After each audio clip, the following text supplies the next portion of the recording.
হচ্ছে যে সকল যৌগের আণবিক সংকেত একই কিন্তু কমপক্ষে একটি ভৌত রাসায়নিক ধর্মের ভিন্নতা বিদ্যমান থাকে তাহলে তাদেরকে পরস্পরের সমানতা বলে। হ্যাঁ, আচ্ছা, এটা আমরা বুঝতে পারছি যে আণবিক সংকেত এক থাকবে কিন্তু তাদের মধ্যে কমপক্ষে একটা ডিফারেন্স থাকবে, সেটা হচ্ছে তাদের মধ্যে ভিন্নতা থাকবে। কিসের ভিন্নতা? ভৌত রাসায়নিক ধর্মের ভিন্নতা থাকবে। তো আমাদের দুই ভাগে ভাগ করা যায়। একটা হচ্ছে আমাদের ঘাটনিক সমানতা বা ত্রিমাত্রিক সমানতা, স্টেরিও, এটাকে আবার 3D সমানতা বলা হয়। 3D শিকল সমানতা। আচ্ছা, আপনাদের কমেন্ট বইয়ে পড়বে একটু পরে, আগে এটা লিখে দেন। হ্যাঁ, চেইন বা শিকল সমানতা, অবস্থান সমানতা,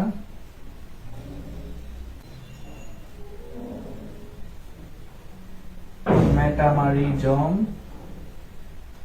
কার্যকরীমূলক সমানতা,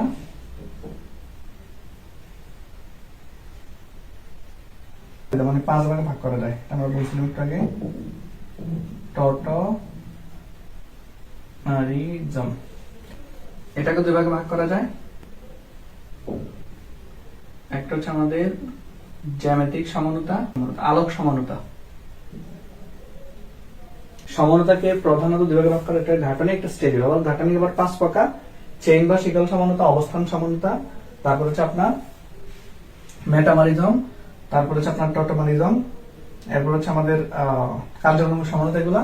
আর স্টেরিও হচ্ছে দুই রকম, একটা হচ্ছে আমাদের জ্যামিতিক, একটা হচ্ছে আলোক। হ্যাঁ, ঘাটনিক সমানতা আমরা নিয়ে আলোচনা করব। আচ্ছা, শিকল সমানতাকে আমরা দুইটা পদ্ধতি মনে রাখবো। একটা হচ্ছে শিকল সমানতা যেটা হবে, হ্যাঁ, সেটা একই থাকবে, মানে কার্যকরীটা সেম থাকবে, কিন্তু তার যে শিকলটা হবে ওই শিকলের মধ্যে আমাদের কি হবে, শিকলের মধ্যে কার্বনের যে সংখ্যাটা, ওই সংখ্যাটা আপনার কম বেশি হবে। তখন দিলে আমাদের ক্লিয়ার হবে। এই যে বিউটেনটা আছে, বিউটেনকে ভেঙে আমরা দুইটা যৌগ লিখছি, তাই না? আচ্ছা, দেখি আমরা শিকল সমানতার কনসেপ্টটা মিলে কিনা। এটা আমরা হচ্ছে এই যে শিকল সমানতা যেটা হবে সেটার ক্ষেত্রে একই হবে, তাদের কার্যকরীমূলকটা একই হবে। তা আমরা দেখি দুইটা যৌগ আমরা লিখছি একটাকে ভেঙে। প্রথমটার ক্ষেত্রে কার্যকরীমূলক হচ্ছে সবগুলো সিঙ্গেল ব্যান্ড, মানে কার্বন কার্বন সিঙ্গেল বন্ধনে যুক্ত আছে, আর এগুলো তো কার্বন কার্বন সিঙ্গেল বন্ধনে যুক্ত আছে। তাহলে আমাদের কার্যকরীমূলক দুইটার ক্ষেত্রে কিন্তু সেম, একই। হ্যাঁ, এটার ক্ষেত্রে কার্যকরীমূলক যা, এটার ক্ষেত্রে কার্যকরীমূলক তা। আর কিন্তু কি আমাদের সামনে প্রধান শিকলে কার্বনের পরমাণুর সংখ্যার একটু ভিন্নতা দেখা যাবে।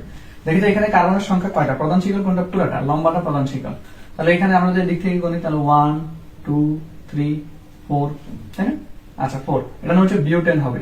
হ্যাঁ, এটা হচ্ছে আমাদের বিউটেন। আচ্ছা, এটা হবে আমাদের বিউটেন। এরপর এখানে দেখি তো এখানে প্রধান শিকল কোনটা হবে। এখানে প্রধান শিকল আমরা যেকোনো একটা নিব, হয় এটা নিব, না হয় এটা নিব, মানে যেটা পুরোটা। তো দুইটাই কিন্তু সেম, তাই না? এখানে শিকল যদি আমরা এটা কল্পনা করি তাহলে একটা কার্বন, দুইটা কার্বন, তিনটা কার্বন, আর এটা তখন আমাদের প্রতিস্থাপক হয়ে যাবে। আমরা দেখতে পাচ্ছি প্রথম যে যৌগটা আছে সেখানে কার্বন সংখ্যা হচ্ছে 4টা, আর দ্বিতীয় যে যৌগটা সেখানে কার্বন সংখ্যা হচ্ছে 3টা। হ্যাঁ, এটা প্রতিস্থাপক হয়ে গেছে। তাহলে আমরা কি দেখতে পাচ্ছি, ভিন্ন হবে কি, প্রধান কার্বন শিকলে কার্বনের পরমাণু সংখ্যা ভিন্নতা দেখা দিবে। মানে প্রথমটা মানে কার্বন সংখ্যা 4টা আছে, কিন্তু দ্বিতীয়টার ক্ষেত্রে কার্বন সংখ্যা কয়টা আছে, 3টা আছে। তাহলে এখানে কার্বন কয়টা আছে, শিকলে 4টা, এখানে কার্বন শিকলে কয়টা আছে, 3টা। তাহলে কার্বন সংখ্যার ভিন্নতা দেখা দিচ্ছে। তাহলে যদি এরকম হয় যে কার্যকরীমূলক সেম কিন্তু তাদের কার্বনের যে নাম্বারটা সেটা ভিন্ন হবে, তখন সেটা হবে শিকল সমানতা। অবস্থান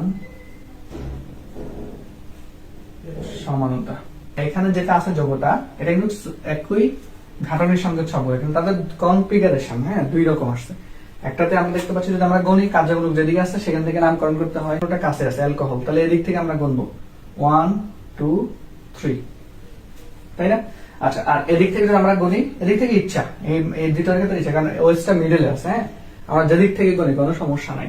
তাহলে আমরা যদি গুনি 1 2 3, এই যৌগের মধ্যে কার্যকরীমূলক কোনটা, আমাদের কার্যকরীমূলক কোনটা, আমাদের কার্যকরীমূলক হবে OH, এটা কার্যকরীমূলক একটা।